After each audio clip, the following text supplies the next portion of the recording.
ਸਤਿ ਸ਼੍ਰੀ ਅਕਾਲ। ਤੁਸੀਂ ਜੁੜੇ ਹੋਏ ਹੋ ਪੰਜਾਬੀ ਰੇਡੀਓ ਯੂਐਸਏ ਦੇ ਨਾਲ ਤੇ ਮੈਂ ਹਾਂ ਪ੍ਰਵੀਨ ਸ਼ਰਮਾ ਲੈ ਕੇ ਹਾਜ਼ਰ ਹਾਂ ਪ੍ਰੋਗਰਾਮ ਖਬਰ ਤੇ ਨਜ਼ਰ।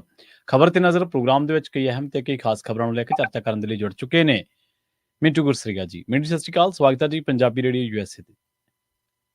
ਸ਼ੁਕਰੀਆ ਜੀ, ਸਾਰਿਆਂ ਨੂੰ ਸਤਿ ਸ੍ਰੀ ਅਕਾਲ ਜੀ। ਜੀ, ਅੱਗੇ ਵਧਣ ਤੋਂ ਪਹਿਲਾਂ ਧੰਨਵਾਦ ਕਰਦੇ ਚਲੀਏ ਸਪਾਂਸਰਸ ਦਾ, ਜਿਹੜੇ ਜ਼ਰੀਆ ਬਣਦੇ ਨੇ ਇਹਨਾਂ ਪ੍ਰੋਗਰਾਮਾਂ ਨੂੰ ਤੁਹਾਡੇ ਤੱਕ ਪਹੁੰਚਾਉਣ ਦੇ ਲਈ। ਖਾਲਸਾ ਇੰਸ਼ੋਰੈਂਸ ਏਜੰਸੀ ਵਾਲੇ, ਜਿਨ੍ਹਾਂ ਤੋਂ ਤੁਸੀਂ ਹਰ ਤਰੀਕੇ ਦੀ ਇੰਸ਼ੋਰੈਂਸ ਲੈ ਸਕਦੇ ਹੋ।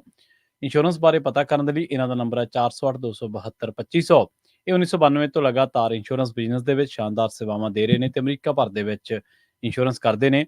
ਓਬਾਮਾ ਕੇਅਰ, ਮੈਡੀਕੇਅਰ ਜਾਂ ਫਿਰ ਕਵਰਡ ਕੈਲੀਫੋਰਨੀਆ ਬਾਬਤ ਪਾਲਿਸੀ ਕਰਵਾਉਣ ਦੇ ਲਈ, ਸਲਾਹ ਲੈਣ ਦੇ ਲਈ ਅੱਜ ਹੀ ਕਾਲ ਕਰੋ 408 272 2500 ਤੇ। ਟਰਕੀਆਨਾ ਇਮੀਗ੍ਰੇਸ਼ਨ ਲਾ ਫਰਮ ਵਾਲੇ, ਜੇ ਟਰਕੀਆਨਾ ਟੋਨੀ ਟਰਕੀਆਨਾ ਦੇ ਨਾਲ ਤੁਸੀਂ ਯੂਐਸ ਇਮੀਗ੍ਰੇਸ਼ਨ ਬਾਬਤ ਕੋਈ ਵੀ ਸਲਾਹ ਕਰਨੀ ਹੈ, ਕੋਈ ਵੀ ਸਵਾਲ ਪੁੱਛਣਾ, ਤੇ ਇਹਨਾਂ ਦਾ ਨੰਬਰ ਹੈ 415 909 0503। ਕ੍ਰਿਸ਼ਨ ਤਰੋਟਾ ਯੂਬਾ ਸਿਟੀ, ਬਲਜਿੰਦਰ ਸਿੰਘ ਨੇ ਜਰਵੁੱਡਲੈਂਡ, ਪਰਮਜੀਤ ਕੌਰੰਗੀ ਵੈਕਾਵਿਲ, ਪ੍ਰਿਤਪਾਲ ਸਿੰਘ ਸਿੱਧੂ ਫਰੈਜ਼ਨੋ, JN ਲਿਵ ਵਾਲੇ ਟਰੱਕ ਵਾਸ਼ ਕਰਦੇ ਨੇ, ਆਇਲ ਚੇਂਜ ਕਰਦੇ ਨੇ, ਏਅਰ ਬ੍ਰੇਕਾਂ ਦਾ ਕੰਮ ਤਸੱਲੀ ਬਖਸ਼ ਕਰਵਾ ਸਕਦੇ ਹੋ। ਨਵੇਂ ਪੁਰਾਣੇ ਟਾਇਰ ਵੀ ਇਹਨਾਂ ਤੋਂ ਮਿਲਦੇ ਨੇ। ਲੋਕੇਸ਼ਨ ਸੈਂਤਾ ਨੀਲਾ ਦੀ ਨਿੰਮਾ ਸੋਤਾ ਦੇ ਨਾਲ ਗੱਲ ਕੀਤੀ ਜਾ ਸਕਦੀ ਹੈ 209 277 0113 ਤੇ। ਜਸਵਿੰਦਰ ਸਿੰਘ, ਨਛੱਤਰ ਕੌਰ ਨਾਗਰਾ ਰੋਜ਼ਵੈਲ, ਚਰਨ ਸਿੰਘ ਸੁਖਵਿੰਦਰ ਧਾਲੀਵਾਲ ਐਰੀਜ਼ੋਨਾ, ਟੈਂਟਲਿਵ ਟਰੱਕ ਸਟਾਪ ਵਾਲੇ, ਇਹਨਾਂ ਸਾਰੇ ਹੀ ਸਪਾਂਸਰਸ ਦਾ ਬਹੁਤ ਬਹੁਤ ਧੰਨਵਾਦ। ਤੇ ਜੇਕਰ ਤੁਸੀਂ ਵੀ ਪੰਜਾਬੀ ਰੇਡੀਓ ਯੂਐਸਏ ਦੇ ਇਹਨਾਂ ਪ੍ਰੋਗਰਾਮਾਂ ਨੂੰ ਸਪਾਂਸਰ ਕਰਨਾ ਚਾਹੁੰਦੇ ਹੋ ਤਾਂ ਸਟੂਡੀਓ ਦਾ ਨੰਬਰ ਹੈ 408 272 5200। ਅੱਜ ਦਾ ਇਹ ਖਬਰ ਤੇ ਨਜ਼ਰ ਪ੍ਰੋਗਰਾਮ ਸਾਲ 2024 ਦੀ 31 ਅਗਸਤ ਦਾ ਪ੍ਰੋਗਰਾਮ ਹੈ ਤੇ ਦਿਨ ਅੱਜ ਸ਼ਨੀਵਾਰ ਹੈ। ਮੈਡੋ ਜੀ, ਖਬਰਾਂ ਦੀ ਸ਼ੁਰੂਆਤ ਕਰੀਏ ਆਪਾਂ ਅੰਮ੍ਰਿਤਪਾਲ ਸਿੰਘ ਦੇ ਨਾਲ ਜੁੜੀ ਖਬਰ ਤੋਂ। ਇਸ ਧੜੇ ਵੱਲੋਂ ਕਹਿੰਦੇ ਫੁੱਲ ਤਿਆਰੀਆਂ ਜੀ ਹੁਣ। ਜੀ ਬਿਲਕੁਲ, ਅਸੀਂ ਵੈਸੇ 7-8 ਦਿਨ ਪਹਿਲਾਂ ਵੀ ਗੱਲ ਦੱਸ ਦਿੱਤੀ ਸੀਗੀ ਜੀ ਤੇ ਹੁਣ ਉਹ ਅਖਬਾਰਾਂ 'ਚ ਵੀ ਗੱਲ ਜਿਹੜੀ ਆ ਉਹ ਛਪ ਗਈ ਆ। ਦੇਖੋ, ਹੁਣ ਸਾਰੀ ਨਿਗਾਹ ਤੇ ਵੈਸੇ ਰਹੇਗੀ ਕਿ ਸੁਖਬੀਰ ਸਿੰਘ ਬਾਦਲ ਦੇ ਮਾਮਲੇ ਦੇ ਵਿੱਚ ਕੀ ਨਿਬੜਦਾ ਹੈ, ਉਸ ਤੋਂ ਬਾਅਦ ਉਹ ਪ੍ਰਭਾਵ ਕਿਸ ਤਰ੍ਹਾਂ ਦਾ ਜਾਂਦਾ ਹੈ, ਉਸ ਤੋਂ ਬਾਅਦ ਫਿਰ SGPC ਚੋਣਾਂ, ਜਿਮਨੀ ਚੋਣਾਂ, ਇਹ ਸਾਰੀਆਂ ਚੀਜ਼ਾਂ ਹਾਲੇ ਕਹਿ ਲਓ ਕਿ ਇਸ ਪੜਾਅ ਦਾ ਹਿੱਸਾ। ਪਰ ਉਧਰੋਂ ਹੁਣ ਮੀਡੀਆ ਰਿਪੋਰਟਾਂ ਵੀ ਆ ਗਈਆਂ ਨੇ, ਜਿਹੜੀਆਂ ਗੱਲਾਂ ਕਹਿ ਲਓ ਕਿ ਪਹਿਲਾਂ ਚੱਲਦੀਆਂ ਸੀਗੀਆਂ ਤਾਂ ਹੁਣ ਉਹ ਛਪਣੀਆਂ ਸਟਾਰਟ ਹੋ ਗਈਆਂ ਕਿ ਦਰਅਸਲ ਕੀ ਹੈ ਕਿ ਅੰਮ੍ਰਿਤਪਾਲ ਸਿੰਘ ਅਤੇ ਜਿਹੜੇ ਉਹਨਾਂ ਦੇ ਬਾਹਰ ਸਾਥੀ ਹੈ, ਕਿਉਂਕਿ ਅੰਮ੍ਰਿਤਪਾਲ ਸਿੰਘ ਤੇ ਅੰਦਰ ਨੇ, ਸਾਰੀ ਜਿਹੜੀ ਚੋਣ ਕੰਪੇਨ ਕਿਸੇ ਵੀ ਤਰ੍ਹਾਂ ਦੀ ਰਣਨੀਤੀ ਹੈ, ਜੇ ਉਸਨੂੰ ਅਮਲ 'ਚ ਲਿਆਉਣਾ ਵਾ ਤਾਂ ਉਹ ਬਾਹਰ ਬੈਠੇ ਹੀ ਬੰਦੇ ਲਿਆ ਸਕਦੇ ਆ। ਤਾਂ ਬਹਰਹਾਲ ਕਹਿੰਦੇ ਆ ਕਿ ਇਸ ਵੇਲੇ ਤਿਆਰੀ ਜਿਹੜੀ ਆ ਇਹਨਾਂ ਦੀ ਫੁੱਲ ਹੋ ਗਈ ਆ। WhatsApp ਗਰੁੱਪ ਜਿਹੜੇ ਆ ਉਹ ਬਣ ਰਹੇ ਆ, ਸੋਸ਼ਲ ਮੀਡੀਆ ਦਾ ਸਹਾਰਾ ਲਿਆ ਜਾ ਰਿਹਾ। ਅੱਜ ਕੱਲ੍ਹ ਕੰਪੇਨ ਦਾ ਜਿਹੜਾ ਸਟਾਰਟ ਹੁੰਦਾ ਹੈ ਨਾ ਜੀ, ਉਹ ਇਸੇ ਤਰ੍ਹਾਂ ਗਰੁੱਪ ਬਣਾ ਕੇ ਹੁੰਦਾ। ਤਾਂ ਬਹੁਤ ਬਦਲ ਗਿਆ ਚੋਣ ਪ੍ਰਚਾਰ। ਅਸੀਂ ਆਪਣੀ ਜ਼ਿੰਦਗੀ 'ਚ ਸਭ ਕੁਛ ਬਦਲਦਾ ਦੇਖਿਆ ਕਿ ਕਿਸ ਤਰ੍ਹਾਂ ਉਹ ਪਹਿਲਾਂ ਪਿੱਲੇ ਉਹ ਲਿਆਉਣੇ ਹੁੰਦੇ ਸੀਗੇ ਤੇ ਅਸੀਂ ਨਿੱਕੇ ਨਿੱਕੇ ਹੁੰਦੇ ਨਾ ਜੀਪਾਂ ਦੇ ਪਿੱਛੇ ਦੌੜਦੇ ਹੁੰਦੇ ਸੀ ਤੇ ਬਿੱਲੇ ਦਿੰਦੇ ਹੁੰਦੇ ਸੀ ਸਾਨੂੰ, ਤਾਂ ਬਿੱਲਾ ਲਾ ਸਾਨੂੰ ਕੀ ਪਤਾ ਸਾਡੇ ਘਰਦਿਆਂ ਨੇ ਵੋਟ ਕਿਹਨੂੰ ਪਾਉਣੀ ਆ, ਅਸੀਂ ਤਾਂ ਬਿੱਲਾ ਲਾ ਕੇ ਆਪਣੇ ਆਪ ਨੂੰ ਕਹਿ ਲਓ ਕਿ ਸਪੋਰਟਰ ਦਰਸਾਉਂਦੇ ਸੀਗੇ। ਤਾਂ ਉਹ ਝੰਡੀ ਤੇ ਬਿੱਲਾ, ਮਤਲਬ ਕਿ ਉਹ ਹੁਣ ਉਹ ਚੀਜ਼ਾਂ ਬਹੁਤ ਬਦਲ ਗਈਆਂ ਕਿ ਅੱਜ ਨੌਜਵਾਨ ਤੇ WhatsApp ਤੇ ਹੀ ਸਾਰਾ ਕੁਝ ਭੇਜਿਆ ਜਾਂਦਾ ਬਿੱਲੇ ਲੈਣ ਲਈ। ਯਾਨੀ ਮੈਂ ਤੁਹਾਨੂੰ ਇੱਕ ਤੁਲਨਾ ਕਰਕੇ ਦੱਸ ਰਿਹਾ ਸੀਨ ਦੀ ਕਿ ਹੁਣ ਜੀਪ ਦੇ ਮਗਰ ਨਹੀਂ ਦੌੜਿਆ ਜਾਂਦਾ, ਬਲਕਿ ਉਹ ਬੰਦੇ ਜੀਪ ਹੀ ਜਿਹੜੀ ਆ WhatsApp ਤੇ ਆ ਕੇ ਤੁਹਾਨੂੰ ਡਿਲੀਵਰ ਕਰਦੀ ਆ। ਤਾਂ WhatsApp ਗਰੁੱਪ ਜਿਹੜੇ ਆ ਉਹ ਬਣ ਰਹੇ ਨੇ। ਇਸ ਤੋਂ ਇਲਾਵਾ ਸੋਸ਼ਲ ਮੀਡੀਆ ਦਾ ਸਹਾਰਾ, ਇੱਕ ਸਰਵੇ ਏਜੰਸੀ ਹਾਇਰ ਕੀਤੀ ਗਈ ਆ ਜੋ ਪਿੰਡਾਂ ਦੇ ਵਿੱਚ ਕਹਿੰਦੇ ਕਿ ਤਿਆਰੀ ਕਰ ਰਹੀ ਆ ਤੇ ਜੱਥੇ ਜਿਹੜੇ ਆ ਤਿਆਰ ਹੋ ਰਹੇ ਆ। ਤਾਂ ਇਹਦਾ ਮਤਲਬ ਇਹ ਆ ਕਿ ਸਾਫ਼ ਹੈ, ਸਪਸ਼ਟ ਹੈ ਕਿ ਇਹ SGPC ਦੀਆਂ ਇਲੈਕਸ਼ਨਸ ਜਿਹੜੀਆਂ ਅਪਕਮਿੰਗ ਆ, ਆਉਣ ਵਾਲੀਆਂ ਹੈ, ਤਾਂ ਉਹਦੇ ਵਾਸਤੇ ਤਿਆਰੀ ਆ। ਹੁਣ ਦੇਖੋ, ਇੱਕ ਚੀਜ਼ ਦਾ ਜਿਹੜਾ ਨਾ ਥੋੜਾ ਭੰਬਲ ਭੂਸਾ ਇਸ ਮਾਮਲੇ ਦੇ ਵਿੱਚ ਹੈਗਾ ਆ। ਇੱਕ ਤੇ ਇਹ ਆ ਕਿ ਚੋਣ ਕਦੋਂ ਹੋਏਗੀ SGPC ਦੀ, ਉਹ ਪਤਾ ਨਹੀਂ ਹੈ, ਕਿਉਂਕਿ ਸਾਰੋਂ ਸਾਹਿਬ ਨੇ ਜਿਸ ਤਰ੍ਹਾਂ ਦਾ ਇੱਕ ਪ੍ਰੋਗਰਾਮ ਬਣਾ ਕੇ ਰੱਖਿਆ ਹੈ ਸਾਹਮਣੇ ਮੀਡੀਆ ਦੇ ਵਿੱਚ, ਉਹ ਤੋਂ ਲੱਗਦਾ ਕਿ ਦਸੰਬਰ ਜਨਵਰੀ ਦੇ ਦਰਮਿਆਨ ਕਿਸੇ ਵੇਲੇ ਵੀ ਇਲੈਕਸ਼ਨ ਦੀ ਵਿੰਡੋ ਬਣਦੀ ਹੈ।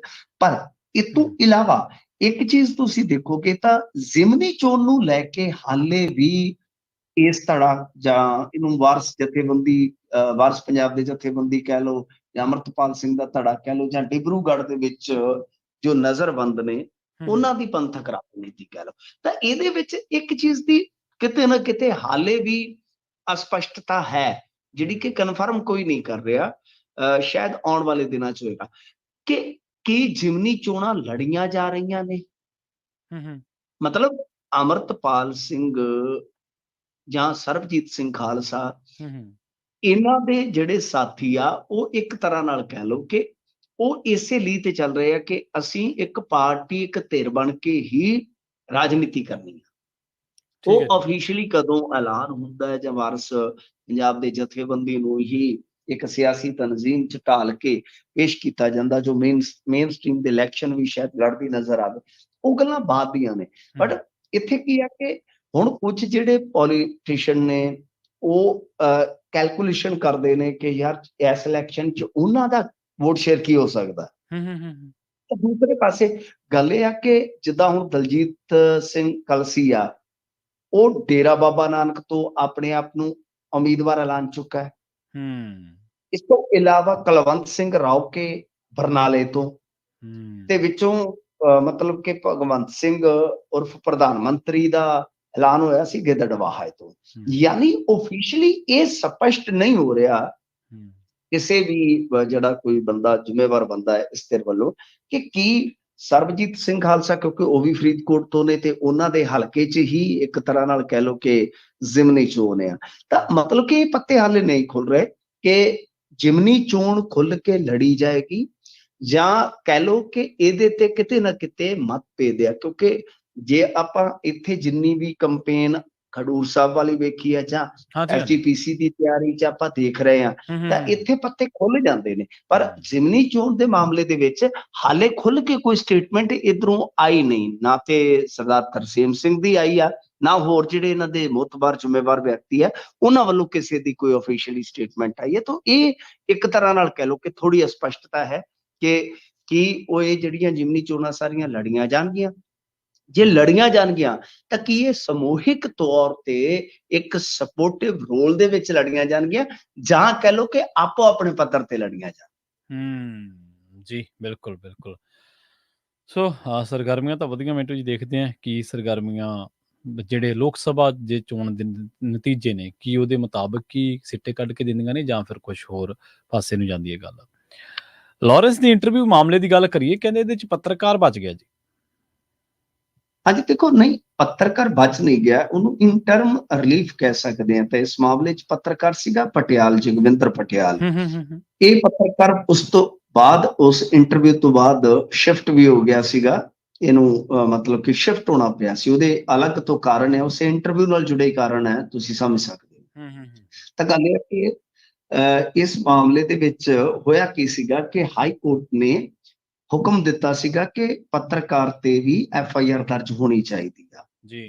ਤਾਂ ਜਦੋਂ ਪੱਤਰਕਾਰ ਹੋ ਜਾਂਦਾ, ਇਹ ਦੇਖੋ ਇਹਨਾਂ ਨੂੰ ਇਹੀ ਫਾਇਦਾ ਹੁੰਦਾ, ਇਹਨਾਂ ਦੇ ਅਦਾਰੇ ਬਹੁਤ ਬੈਕ ਕਰਦੇ ਆ। ਤੁਸੀਂ ਦੇਖੋ ਉਸ ਹੂੰ, ਚੈਨਲ ਨੇ ਨਾ ਸਿਰਫ ਉਹਨੂੰ ਸ਼ਿਫਟ ਕਰਵਾਇਆ, ਕਿਉਂਕਿ ਹੂੰ, ਥੋੜਾ ਤੁਹਾਨੂੰ ਪਤਾ ਥ੍ਰੈਟ ਵਾਲਾ ਮਾਮਲਾ ਵੀ ਹੋ ਜਾਂਦਾ ਹੈ ਜੇ ਮੈਂ ਪੰਜਾਬੀ ਚ ਬਹੁਤ ਤਗੜਾ ਮੀਡੀਆ ਹਾਊਸ ਹੈ, ਨਾ ਸਿਰਫ ਸ਼ਿਫਟ ਕਰਵਾਇਆ ਬਲਕਿ ਬਲਕਿ ਮੁਕਲ ਰੋਹਤਗੀ ਵਕੀਲ ਉਤਾਰਿਆ ਗਿਆ ਸੁਪਰੀਮ ਕੋਰਟ ਸੇ। ਹੂੰ, ਮੁਕਲ ਰੋਹਤਗੀ, ਇੱਥੋਂ ਤੱਕ ਇਹ ਜਾਂਦੇ ਨੇ ਬਹੁਤ ਅਦਾਰੇ। ਇਹ ਹਾਂਜੀ ਇਹ ਹੁੰਦੀ ਆ ਅਦਾਰਿਆਂ ਦੀ ਸਪੋਰਟ। ਮੁਕਲ ਰੋਹਤਗੀ ਵਕੀਲ ਦੀ ਆਪਾਂ ਫੀਸ ਪੁੱਛ ਲਈਏ ਤੇ ਮੇਰੇ ਵਰਗੇ ਨੂੰ 2 ਦਿਨ ਦੰਦਲ ਨਹੀਂ ਖੁੱਲਣੀ, ਹੂੰ, ਇੰਨੀ ਫੀਸ ਹੁੰਦੀ ਹੈ। ਹੂੰ, ਤਾਂ ਹੂੰ, ਮਤਲਬ ਕਿ ਉਹਨਾਂ ਨੇ ਮੁਕਲ ਰੋਹਤਗੀ ਨੂੰ ਮੈਦਾਨ ਚ ਉਤਾਰ ਦਿੱਤਾ। ਤਾਂ ਉੱਥੇ ਹੂੰ, ਫਿਰ ਬਹਿਸ ਹੋਈ ਹੈ, ਕੱਲ ਬਹਿਸ ਸੁਣਨ ਵਾਲੀ ਹੈ, ਕਿਉਂਕਿ ਦੇਖੋ ਇਹ ਇੱਕ ਅਧਿਕਾਰ ਖੇਤਰ ਦਾ ਜੁੜਿਆ ਮਾਮਲਾ ਹੈ ਹੂੰ, ਕਿ ਹੂੰ, ਪੱਤਰਕਾਰ ਦਾ ਅਧਿਕਾਰ ਖੇਤਰ ਹੈ। ਹੂੰ, ਉਹਨੂੰ ਹੂੰ, ਜਿੱਥੇ ਮਿਲੇਗੀ ਮਤਲਬ ਕਿ ਕਮੀ ਪੇਸ਼ੀ ਜਾਂ ਜਿੱਥੇ ਵੀ ਉਹਨੂੰ ਕੋਈ ਖੋਜੀ ਪੱਤਰਕਾਰਤਾ ਦੇ ਚਲਦਿਆਂ ਕੋਈ ਇਸ ਤਰ੍ਹਾਂ ਦੀ ਮਿਲਦੀ ਹੈ ਕੜੀ, ਤਾਂ ਉਹ ਜੋੜ ਕੇ ਪੇਸ਼ ਕਰੇਗਾ, ਕਿਉਂਕਿ ਉਹਦਾ ਕੰਮ ਆ ਦੱਸਣਾ ਕਿ ਇੱਥੇ ਆ ਕੁਛ ਹੋਇਆ। ਹੂੰ, ਹੂੰ, ਕੀ ਇਹ ਇੱਕ ਅਧਿਕਾਰ ਖੇਤਰ 'ਚ ਰਹਿ ਕੇ ਕੀਤਾ ਗਿਆ ਕੰਮ ਹੈ, ਤੇ ਦੂਸਰਾ ਹੈ ਕਿ ਦੂਸਰੇ ਪਾਸੇ ਠੀਕ ਹੈ ਤੁਹਾਡਾ ਅਧਿਕਾਰ ਖੇਤਰ ਹੈ, ਤਾਂ ਦੂਸਰੀ ਜਗ੍ਹਾ ਦੇ ਆਪਣੇ ਨਿਯਮ ਆ, ਕੀ ਤੁਸੀਂ ਉਹਦਾ ਪਾਲਣ ਕੀਤਾ। ਦੋਏ ਚੀਜ਼ਾਂ ਹੁੰਦੀਆਂ, ਇੱਕ ਪੱਤਰਕਾਰਤਾ ਦੇ ਸਿਧਾਂਤ ਹੁੰਦੇ, ਇੱਕ ਹੁੰਦੇ ਆ ਮੌਜੂਦਾ ਜਗ੍ਹਾ ਦੇ ਨਿਯਮ। ਕਿਉਂਕਿ ਜੀ। ਜੇਲ੍ਹ ਇੱਕ ਅੱਡ ਤਰ੍ਹਾਂ ਨਾਲ ਕਹਿ ਲਓ ਕਿ ਉਹ ਵੀ ਆਪਣੇ ਦੇਸ਼ ਦੇ ਵਿੱਚ, ਕਿਸੇ ਵੀ ਦੇਸ਼ ਦੇ ਵਿੱਚ ਜੇਲ੍ਹ ਜਿਹੜੀ ਹੈ ਨਾ, ਉਹ ਇੱਕ ਐਸੀ ਜਗ੍ਹਾ ਹੁੰਦੀ ਹੈ ਜਿਹਦੇ ਨਿਯਮ ਬਾਹਰਲੇ ਪਾਸੇ ਦੀ ਜਿਹੜੀ ਗਲੀ ਸੜਕ ਹੈ ਨਾ, ਉਹਦੇ ਉਹਦੇ ਨਾਲੋਂ ਜ਼ਿਆਦਾ ਨਾਲੋਂ 4 ਜ਼ਿਆਦਾ ਮੀਟਰ ਅੰਦਰ ਜਾ ਕੇ ਬਦਲ ਜਾਂਦੇ ਨੇ। ਬਿਲਕੁਲ ਸਹੀ। ਇਹ ਕਹਾਣੀ ਹੁੰਦੀ ਹੈ। ਸੋ ਇਹ ਰੌਚਕ ਸੀ ਸਾਡੇ ਵਾਸਤੇ ਵੀ ਕਿ ਕਿਉਂਕਿ ਦੇਖੋ ਇਹ ਕੋਈ ਔਖਾ ਕੰਮ ਨਹੀਂ ਹੁੰਦਾ।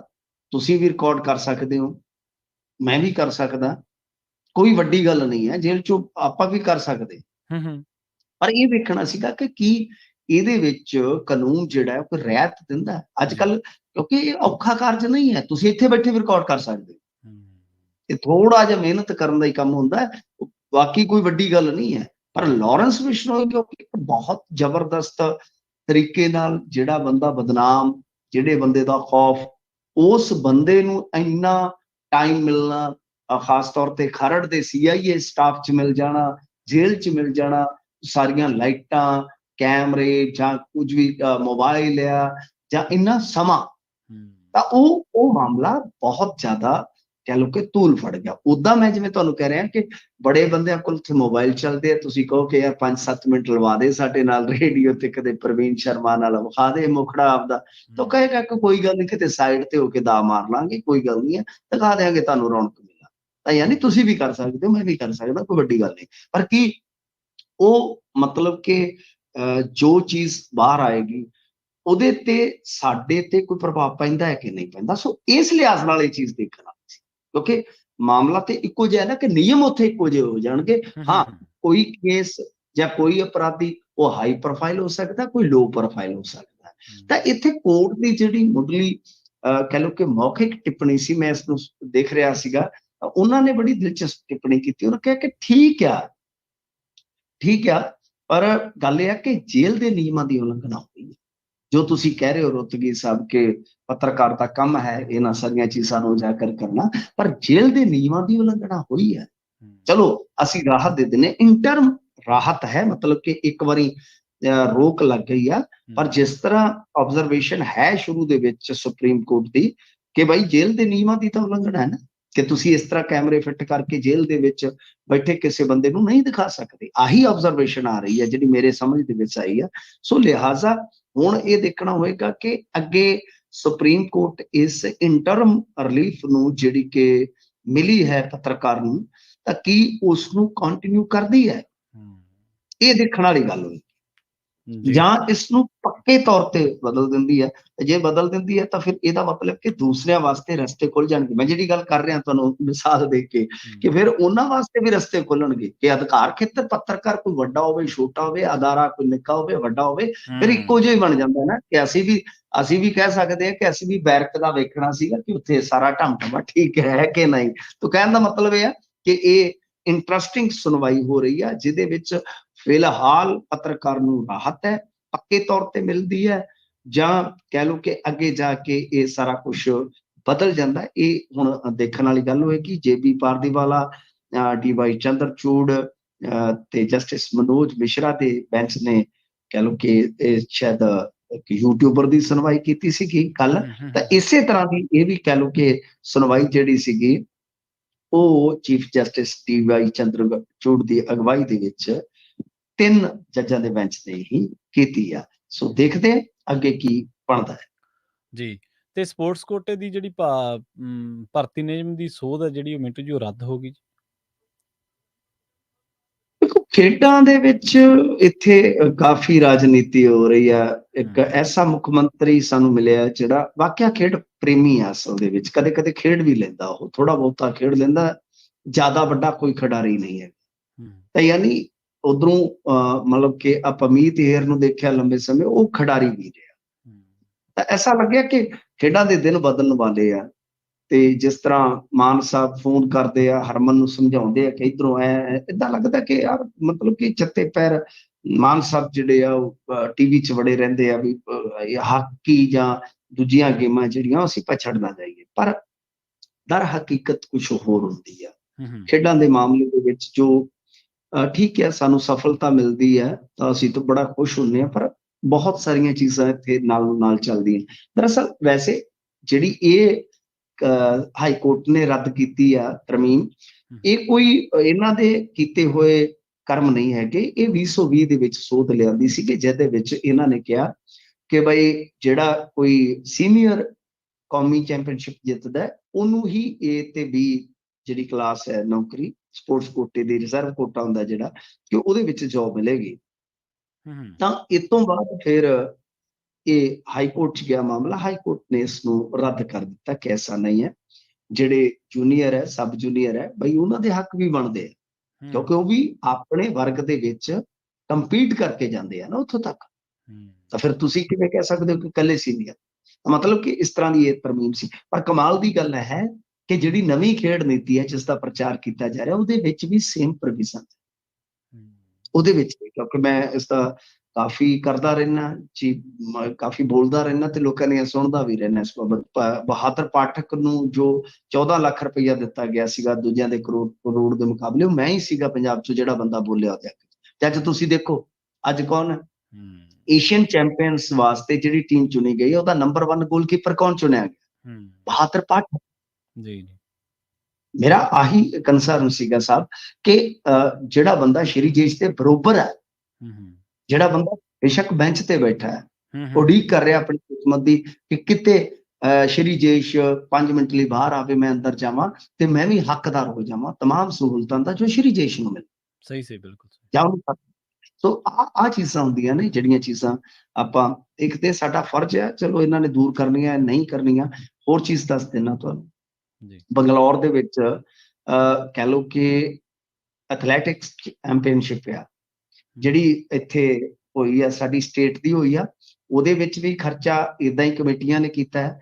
ਤੇ ਜਿਹੜੇ ਸਾਡੇ 48 ਖਿਡਾਰੀ ਉੱਥੇ ਜਾ ਰਹੇ ਨੇ ਸਭ, ਉਹਨਾਂ ਦੇ ਕੋਲ ਕੋਈ ਖਰਚਾ ਨਹੀਂ, ਕਿਉਂਕਿ ਜਿਹੜੀ ਸਾਡੀ ਇੱਥੋਂ ਦੀ ਐਥਲੈਟਿਕ ਐਸੋਸੀਏਸ਼ਨ ਆ, ਉਹਦਾ ਇਲੈਕਸ਼ਨ ਹੀ ਨਹੀਂ, ਉਹ ਬੋਡੀ ਹੋਣ 'ਚ ਨਹੀਂ ਹੈ, ਉਹ ਖਰਚ ਹੀ ਨਹੀਂ ਕਰ ਸਕਦੀ। ਸੋ ਸਾਡੇ ਜਿਹੜੇ 48 ਖਿਡਾਰੀ ਜਾ ਰਹੇ, ਉਹ ਆਪਣੇ ਖਰਚੇ ਤੇ ਜਾ ਕੇ ਖੇਡਣ। ਤੁਸੀਂ ਸੋਚ ਕੇ ਦੇਖੋ ਕੀ ਬਣ ਰਿਹਾ। ਤਾਂ ਮਤਲਬ ਕਿ ਇਹ ਚੀਜ਼ਾਂ ਨੇ ਕਿ ਤਰਮੀਮ ਜਿਹੜੀ ਉਹਨਾਂ ਨੇ ਕੀਤੀ ਸੀ ਉਸ ਵੇਲੇ, ਉਸਨੂੰ ਰੱਦ ਕਰ ਦਿੱਤਾ ਗਿਆ ਹਾਈ ਕੋਰਟ ਵੱਲੋਂ। ਤੇ ਇਹੀ ਚੀਜ਼ ਜਿਹੜੀ ਆ ਉਹ ਇਹਨਾਂ ਦੀ ਨਵੀਂ ਸਪੋਰਟਸ ਪਾਲਿਸੀ ਦੇ ਵਿੱਚ ਆ। ਬਹੁਤ ਬੁਰਾ ਹਾਲ ਆ। ਬਹੁਤ ਸਾਰੇ ਜ਼ਿਲ੍ਹੇ ਤੁਹਾਨੂੰ ਐਸੇ ਮਿਲ ਜਾਣਗੇ ਜਿੱਥੇ ਸੁੱਖ ਨਾਲ ਹਾਲੇ ਤੱਕ ਕੋਈ ਸਟੇਡੀਅਮ ਹੀ ਹੈ ਨਹੀਂ। ਮਲੇਰਕੋਟਲੇ ਕੋਈ ਸਟੇਡੀਅਮ ਨਹੀਂ, ਪਠਾਨਕੋਟ ਕੋਈ ਸਟੇਡੀਅਮ ਨਹੀਂ ਹੈ। ਤੋ ਇਸ ਕਰਕੇ ਖੇਡਾਂ ਵਾਲੇ ਪਾਸੇ ਇਹਨਾਂ ਨੂੰ ਧਿਆਨ ਦੇਣਾ ਚਾਹੀਦਾ। ਬਹੁਤ ਹੀ ਜ਼ਿਆਦਾ ਤੁਸੀਂ ਦੇਖਿਆ ਹੋਣਾ, ਕੁੜੀ ਜਿਹੜੀ ਸੀਗੀ ਬੈਂਸ, ਉਹ ਛੱਡ ਕੇ ਚਲੇ ਗਈ ਪੰਜਾਬ। ਆਹੀ ਰੌਲਾ ਸੀ ਸਾਹਿਬ ਕਿ ਹਾਕੀ ਵਾਲਿਆਂ ਨੂੰ ਤਾਂ PCS ਲੱਗਤਾ, ਹਰਮਨਪ੍ਰੀਤ ਕੌਰ ਨੂੰ ਤੁਸੀਂ ਲਾਤਾ DSP। ਤਾਂ ਦੂਜਿਆਂ ਵਾਰੀ ਹੁਣ ਕੀ ਆ ਗਿਆ, ਕਹਿੰਦੇ ਜੀ ਡਿਪਟੀ ਡਾਇਰੈਕਟਰ ਲੈ ਲਓ। ਸਪੋਰਟਸ ਦੇ ਵਿੱਚ ਡਿਪਟੀ ਡਾਇਰੈਕਟਰ ਦਾ ਅਹੁਦਾ ਸਭ ਇੱਕ ਕਹਿ ਲਓ ਕਿ ਸਿੱਖਿਆ ਅਫਸਰ ਜਾਂ ਜਿਵੇਂ ਜ਼ਿਲ੍ਹੇ ਪੱਧਰ ਦਾ ਅਫਸਰ ਹੁੰਦਾ, ਇਹਦੇ ਤੋਂ ਵੱਧ ਕੁਛ ਨਹੀਂ। ਨਾ ਕੋਈ ਤਰੱਕੀ ਆ, 40-45 ਹਜ਼ਾਰ ਦਾ ਪੇ ਸਕੇਲ ਹੈ। ਤਾਂ ਬੈਂਸੂਰੀ ਕਿਉਂ ਲੈਣ ਫਿਰ ਬਈ? ਉਹ ਵੀ ਤਾਂ ਬਰੋਬਰ ਤਗਮਾ ਲੈ ਕੇ ਆਈਆਂ ਅਗਲੀਆਂ, ਉਹ ਵੀ ਚਲੇ ਗਈ। ਤਾਂ ਫਿਰ ਉਸ ਤੋਂ ਬਾਅਦ ਸਿਫਤ ਸਮਰਾ ਬੋਲੀ ਉਹਦਾ ਕਿ ਸਾਨੂੰ ਜੌਬ ਦਿਓ, ਸਾਨੂੰ ਇਹ ਪੈਸੇ ਠੀਕ ਆ, ਚਲੋ ਦੇ ਰਹੇ ਹੋ ਤੁਸੀਂ, ਜਿੰਨੇ ਕੁ ਦੇ ਰਹੇ ਹੋ, ਪਾਰਟਿਸਪੈਂਟ ਜਿਹਨੇ ਕੀਤਾ ਉਹਨੂੰ ਉਹਨਾਂ ਕੁ ਦੇਤਾ, ਪਰ ਸਾਡੀ ਨੌਕਰੀ ਦਾ ਵੀ ਜ਼ਰੂਰ ਕਰੋ। ਲੰਮੀਆਂ ਚੌੜੀਆਂ ਗੱਲਾਂ ਨੇ, ਚਲੋ ਸਮਾਂ ਸੀਮਤ ਆ। ਸੋ ਇਹ ਤਰਮੀਮ ਜਿਹੜੀ ਇਹਨਾਂ ਨੇ ਕੀਤੀ ਸੀਗੀ, ਉਹ ਹਾਈ ਕੋਰਟ ਨੇ ਰੱਦ ਕਰ ਦਿੱਤੀ ਹੈ। ਬਹਿਰਹਾਲ ਤੇ ਪ੍ਰਦੂਸ਼ਣ ਰੋਕਣ ਵਾਲੇ ਖੁਦ ਕਮੀਆਂ ਦੇ ਮਾਰੇ ਮਿੰਟੂ ਜੀ ਕਹਿੰਦੇ। ਹਾਂਜੀ, ਗੱਲ ਇਹ ਆ ਕਿ ਇੱਕ ਗੀਤ ਵੀ ਸੀਗਾ ਕਿ ਤੂੰ ਕਿਸ ਕਰਕੇ ਛੱਡਿਆ, ਅਸੀਂ ਕਮੀਆਂ ਲੱਭਦੇ ਰਹਿੰਦੇ ਹਾਂ। ਮਤਲਬ ਕਿ ਇੱਥੇ ਅਸੀਂ ਵੀ ਕਮੀਆਂ ਹੀ ਲੱਭਦੇ ਰਹਿੰਦੇ ਹਾਂ ਤੇ ਕਮੀਆਂ ਹੈ ਬਹੁਤ ਨੇ। ਗੱਲ ਇਹ ਆ ਕਿ ਇੱਕ ਵੀ ਸਿੰਗਲ ਕੋਈ ਡਿਪਾਰਟਮੈਂਟ, ਕਿਉਂਕਿ ਮੇਰੇ ਪ੍ਰਵੀਨ ਜੀ ਹਰ ਇੱਕ ਡਿਪਾਰਟਮੈਂਟ ਦੇ ਵਿੱਚ ਦੋਸਤ ਆ ਤੇ ਡੇਲੀ ਅਸੀਂ ਕਿਤੇ ਨਾ ਕਿਤੇ ਇਕੱਠੇ ਹੁੰਦੇ ਹਾਂ ਜੀ। ਮੇਰਾ ਜ਼ਿੰਦਗੀ ਦਾ ਜਿਹੜਾ ਸਫ਼ਰ ਹੈ ਉਹ ਕੁਛ ਇਸ ਤਰ੍ਹਾਂ ਦਾ ਹੀ ਆ ਕਿ ਕਹਿ ਲਓ ਰਾਤ ਆ ਜਿਹੜਾ ਪਿੰਡ ਵਾਲਾ, ਸ਼ਾਮ ਤੋਂ ਬਾਅਦ ਸਵੇਰ ਤੱਕ ਦਾ, ਤੇ ਸਵੇਰ ਤੋਂ ਸ਼ਾਮ ਤੱਕ ਦਾ ਸ਼ਹਿਰੀ ਹੈ। ਤਾਂ ਬਹੁਤ ਸਾਰੇ ਮੈਨੂੰ ਕਹਿ ਲਓ ਕਿ ਛੋਟੇ ਬੱਚੇ ਜਿਹੜੇ ਬਾਅਦ ਦੇ ਵਿੱਚ ਮਿਹਨਤ ਕਰਕੇ ਭਰਤੀ ਹੋਏ, ਉਹ ਵੀ ਹੁਣ ਬਰਾਬਰ ਹੀ ਹੋ ਗਏ ਇੱਕ ਤਰ੍ਹਾਂ ਨਾਲ। ਉਹ ਜਿਹੜੇ ਵੀ ਡਿਪਾਰਟਮੈਂਟ ਦੀ ਗੱਲ ਕਰੋ, ਉਹ ਕਹਿੰਦੇ ਦੁੱਖ ਦੀ ਰਗ ਤੇ ਭਰਾਵਾ ਹੱਥ ਨਾ ਧਰ। ਕੋਈ ਬੈਂਕਰ ਬੱਚਾ ਮਿਲੇਗਾ, ਉਹ ਕਹਿੰਦਾ ਕਈ ਵਾਰ ਰਾਤ ਨੂੰ 2 ਵੱਜ ਜਾਂਦੇ ਅਸੀਂ ਕੰਮ ਕਰਦੇ। ਮਤਲਬ ਸਵੇਰ ਦੇ 9 ਵਜੇ ਘਰੋਂ ਤੁਰੇ, 2 ਵੱਜ ਜਾਂਦੇ ਨੇ ਸਾਹਿਬ। ਪੁਲਿਸ ਵਾਲੇ ਨੂੰ ਪੁੱਛ ਲਓ, ਤਾਂ ਕਹਿੰਦਾ ਜੀ ਮੈਂ ਤਾਂ ਤੀਜੇ ਦਿਨ ਆਇਆ ਅੱਜ ਕੱਲ ਜੀ। ਹਰ ਇੱਕ ਜੁਡੀਸ਼ਰੀ ਚ ਕੰਮ ਕਰਦਿਆਂ ਨੂੰ ਪੁੱਛ ਲਓ, ਉਹ ਕਹਿੰਦੇ ਭਾਜੀ ਕੀ ਦਸੀਏ, ਕੀ ਕਿਤੇ ਨੂੰ ਦੁੱਖ ਦਸੀਏ। ਭਾਈ ਮਤਲਬ ਕੋਈ ਟੀਚਰਾਂ ਦਾ ਦੇਖ ਲਓ, ਕਿਤੇ ਤੇ ਕਹਿ ਲਓ ਕਿ ਬਈ 7 ਬੱਚੇ ਤੇ 3 ਟੀਚਰ ਹੈ। ਤੇ ਕਿਤੇ 700 ਤੇ 3 ਟੀਚਰ। ਹੂੰ। ਸੋ ਇਹ ਬਹੁਤ ਕਹਿ ਲਓ ਕਿ ਬੁਰੀ ਹਾਲਤ ਆ। ਤੇ ਇਹਦੇ ਵਿੱਚ ਹੁਣ ਪੰਜਾਬ ਪ੍ਰਦੂਸ਼ਣ ਕੰਟਰੋਲ ਬੋਰਡ ਹੈ ਜਿਹੜਾ, ਜਿਹਦਾ ਪਿਛਲੇ ਦਿਨੀ ਮਾਮਲਾ ਸ਼ਾਇਦ ਤੁਸੀਂ ਸੁਣਿਆ ਹੋਵੇ, ਸੁਪਰੀਮ ਕੋਰਟ ਤੱਕ ਵੀ ਗੂੰਜਿਆ ਸੀਗਾ। ਤਾਂ ਉਹਦੇ ਚੋਂ ਹੁਣ ਸਾਰੀਆਂ ਚੀਜ਼ਾਂ ਨਿਕਲ ਕੇ ਆ ਰਹੀਆਂ ਨੇ ਕਿ ਜਿਸ ਤਰੀਕੇ ਦੇ ਨਾਲ ਪੁੱਛਿਆ ਗਿਆ ਸੀਗਾ ਕਿ ਤੁਸੀਂ ਬਈ ਕਿਸ ਤਰ੍ਹਾਂ ਪਰਾਲੀ ਦੀ ਅੱਗ ਨੂੰ ਰੋਕੋਗੇ, ਤਾਂ ਉਹਦੇ 'ਚ ਹੁਣ ਇਹ ਸਾਫ਼ ਹੋ ਗਿਆ। ਮੈਂ ਤੁਹਾਨੂੰ ਅੰਕੜਾ ਦੱਸ ਦਿੰਦਾ ਕਿ ਏ ਗਰੁੱਪ ਦੀਆਂ ਜਿਹੜੀਆਂ ਮਨਜ਼ੂਰ ਨੇ 167, ਉਹਦੇ 'ਚ ਸੀਟਾਂ ਜਿਹੜੀਆਂ ਸਿਰਫ 103 ਭਰੀਆਂ, 64 ਖਾਲੀ ਆ। ਬੀ ਜਿਹੜੀਆਂ ਨੇ 134 ਆ, 63 ਮੌਜੂਦਾ ਸਮੇਂ 'ਚ ਹੈਗੀਆਂ, 71 ਖਾਲੀ ਆ। ਸੀ 'ਚ 203 ਮਨਜ਼ੂਰ ਆ, ਇਹਦੇ 'ਚ 127 ਖਾਲੀ ਆ। ਡੀ ਗਰੁੱਪ ਦੀਆਂ ਜਿਹੜੀਆਂ ਇਹ 146, ਇਹਦੇ 'ਚੋਂ 52 ਖਾਲੀ ਆ। ਕੁੱਲ 650 ਆ, 336 ਹੈਗੀਆਂ, 314 ਖਾਲੀ ਆ। ਜੀ ਇਹ ਕਹਿੰਦੇ ਆ ਕਿ ਅਕਾਲੀ ਦਲ ਖਾਲੀ ਦਲ ਹੋ ਗਿਆ। ਮੈਨੂੰ ਲੱਗਦਾ ਕਿ ਤੁਸੀਂ ਖਾਲੀ ਹੋਈ ਜਾਂਦੇ ਹੋ। ਕਿਹੜਾ ਡਿਪਾਰਟਮੈਂਟ ਇਹਨਾਂ ਕੋਲ ਤੇ ਸੂਚਨਾ ਕਮਿਸ਼ਨਰ ਨਹੀਂ ਸੀ ਲੱਗ ਰਹੇ। ਉਹ ਸਾਡੇ ਦੋਸਤ ਦਾ ਮੁੰਡਾ, ਉਹ ਲਾਅ ਕਰਦਾ, ਉਹਨੇ ਪਟੀਸ਼ਨ ਪਾਈ, ਹਾਈ ਕੋਰਟ ਨੇ ਖਿੱਚਿਆ ਤੇ ਇਹਨਾਂ ਨੂੰ ਲਾਅ ਕਮਿਸ਼ਨਰ ਲਾਉਣੇ ਪਏ, ਸੂਚਨਾ ਕਮਿਸ਼ਨਰ ਲਾਉਣੇ ਪਏ। ਇਹਨਾਂ ਦੇ ਕੋਲ ਤੇ ਅਨੁਸੂਚਿਤ ਜਾਤੀ ਕਮਿਸ਼ਨ ਦਾ ਚੇਅਰਮੈਨ ਲਾਉਣ ਦੀ ਸਮਾਂ ਨਹੀਂ ਹੈਗਾ ਇਹਨਾਂ ਕੋਲ। ਤਾਂ ਇਸ ਕਰਕੇ ਬਈ ਇਹ ਧਿਆਨ ਘੱਟ ਦਿੰਦੇ ਆ। ਬਸ ਜਿਵੇਂ ਮੈਂ ਤੁਹਾਨੂੰ ਦੱਸਿਆ ਕਿ ਜਦੋਂ ਕਿਤੇ ਫੜ ਲਓ ਹੋ ਜਾਂਦੀ ਹੈ ਸੋਸ਼ਲ ਮੀਡੀਆ ਤੇ, ਉਦੋਂ ਫਿਰ ਇਹ ਵੀ ਟੈਲੀਫੋਨ ਲਾ ਲੈਂਦੇ ਆ, ਹਰਮਨ ਏਦਾਂ ਨਹੀਂ, ਏਦਾਂ ਪਾਸ ਦੇਵੀਂ, ਏਦਾਂ ਪਾਸ ਕਰੀ, ਏਦਾਂ ਕਰੀ। ਚੁਗਲੇ ਹੀ ਚੱਲਦੇ ਆ ਬਸ। ਜੀ। ਤੇ ਮਿੰਟੂ ਜੀ, ਜਾਂਦੇ ਗੱਲ ਕਰੀਏ ਟੈਲੀਗ੍ਰਾਮ ਵਾਲੇ ਦੀ, ਕਹਿੰਦੇ ਇਹਦੇ ਖਿਲਾਫ ਹੁਣ ਇੰਡੀਆ ਵੀ ਕਮਰ ਕੱਸ ਰਿਹਾ ਜੀ। ਜਦੋਂ ਯੂਐਸ ਨੇ ਕੱਸ ਲਏ, ਫਰਾਂਸ ਨੇ ਕੱਸ ਲਏ, ਪਹਿਲਾਂ ਰਸ਼ੀਆ ਦੇ ਮਗਰ ਲੱਗਾ। ਰਸ਼ੀਆ ਦਾ ਪਾਵੇਲ ਦੁਰ, ਇਹਨੇ ਪਹਿਲੀ ਜਿਹੜੀ ਸੋਸ਼ਲ ਮੀਡੀਆ ਮੰਚ ਬਣਾਈ ਸੀਗੀ, ਉਹ ਉੱਥੇ ਰਸ਼ੀਆ 'ਚ ਬਣਾਈ ਸੀ। ਉਹ ਕਹਿੰਦੇ ਕਿ ਪੁੱਤ ਤੂੰ ਮਾੜਾ ਜਿਹਾ ਸਾਡੇ ਨਾਲ ਹਿਸਾਬ ਕਿਤਾਬ ਕਰ, ਇਹ ਮਤਲਬ ਕਿ ਦੇ ਦਾ ਐਕਸੈਸ। ਤਾਂ ਉੱਥੋਂ ਹੀ ਭੱਜ ਕੇ ਨਿਕਲ ਗਿਆ ਸੀ। ਤਾਂ ਹੀ ਇਹਦੀਆਂ 3-4 ਦੇਸ਼ਾਂ ਦੇ ਵਿੱਚ ਕਹਿ ਲਓ ਕਿ ਹੈਗੀਆਂ ਨੇ ਜੜਾ ਨਾਗਰਿਕਤਾ ਲਈ। ਹਾਂਜੀ, ਨਾਗਰਿਕਤਾ ਲਈ ਆ। ਉਹੀ ਕਾਰਨ ਹੈ, ਦੁਬਈ ਹੈ, ਸੈਂਟ ਕਿਟਸ ਹੈ, ਜਾਂ ਫਰਾਂਸ ਵੀ ਹੈ ਸ਼ਾਇਦ ਉਹਦੇ 'ਚ। ਤਾਂ ਹੁਣ ਇਹ ਬੁਲਾ ਕੇ ਇੱਥੇ ਲਿਆਏ ਆ, ਕਿਉਂਕਿ ਇਹਦੀ ਇੱਕ ਇੰਟਰਵਿਊ ਆਈ ਸੀਗੀ ਅਪ੍ਰੈਲ ਦੇ ਵਿੱਚ ਇਸੇ ਸਾਲ। ਇਹਨੇ ਕਿਹਾ ਸੀਗਾ ਕਿ FBI ਜਿਹੜੀ ਆ ਉਹ ਮੈਥੋਂ, ਮਤਲਬ ਕਿ ਮੇਰੇ ਜਿਹੜੇ ਗਾਹਕ ਨੇ ਜਾਂ ਮੇਰੇ ਜਿਹੜੇ ਕਲਾਇੰਟ ਨੇ, ਉਹਨਾਂ ਦਾ ਡਾਟਾ ਮੰਗਦੀ ਆ, ਬੈਕਡੋਰ ਐਂਟਰੀ ਮੰਗਦੀ ਆ। ਮਤਲਬ ਕੁਝ ਉਹ ਜਿਹੜੀ ਉਹ ਕੈਪੀਟਲ ਹਿਲਸ ਵਾਲੀ ਸੀਗੀ ਸ਼ਾਇਦ ਉਹ ਘਟਨਾ, ਉਹਦੇ ਕਰਕੇ। ਯਾਨੀ ਉਹ ਇੰਟਰਵਿਊ ਪੜ੍ਹ ਲੈਣਾ, ਤੁਸੀਂ ਬਿਹਤਰ ਦੱਸ ਸਕਦੇ ਹੋ ਇੱਥੋਂ ਦੇ ਲੋਕਾਂ ਨੂੰ ਕਿ ਕੀ ਕਹਾਣੀ ਚੱਲਦੀ ਸੀ ਅਪ੍ਰੈਲ ਦੇ ਵਿੱਚ। ਤਾਂ ਉਹ ਇੰਟਰਵਿਊ ਜਿਹੜੀ ਹੈ, ਉਹ ਜਦੋਂ ਤੁਸੀਂ ਪੜ੍ਹੋਗੇ ਸਾਫ਼ ਹੁੰਦਾ ਹੈ ਕਿ ਪ੍ਰੈਸ਼ਰਾਈਜ਼ ਕੀਤਾ ਜਾ ਰਿਹਾ ਸੀ। ਕਿਉਂਕਿ ਟੈਲੀਗ੍ਰਾਮ ਇੱਕ ਐਸੀ ਐਪ ਆ ਜਿਹੜੀ ਸਰਕਾਰਾਂ ਨੂੰ ਡਾਹ ਨਹੀਂ ਦਿੰਦੀ। ਇਹਨੇ ਕੋਵਿਡ ਦੇ ਵਿੱਚ ਵੀ ਜਿਹੜਾ ਕੋਵਿਡ ਦਾ ਕੰਟੈਂਟ ਸੀਗਾ ਨਹੀਂ ਰੋਕਿਆ, ਤੁਹਾਨੂੰ ਪਤਾ, ਬਾਕੀ ਸਾਰਿਆਂ ਨੇ ਰੋਕ ਲਿਆ ਸੀ। ਤਾਂ ਇਸ ਕਰਕੇ ਹੁਣ ਇੰਡੀਆ ਦੇ ਸੂਤ ਆ ਗਿਆ, ਕਿਉਂਕਿ ਫਰਾਂਸ ਨਾਲ ਯਾਰੀ ਹੈ। ਤੇਰੀ ਸੱਜਣਾ ਨੂੰ ਪੈ ਗਈ ਯਾਰੀ, ਤਾਂ ਫਰਾਂਸ ਨਾਲ ਗੂੜੀ ਯਾਰੀ ਆ, ਹਥਿਆਰ ਹਥੂਰ ਉਧਰੋਂ ਆਉਂਦੇ ਆ।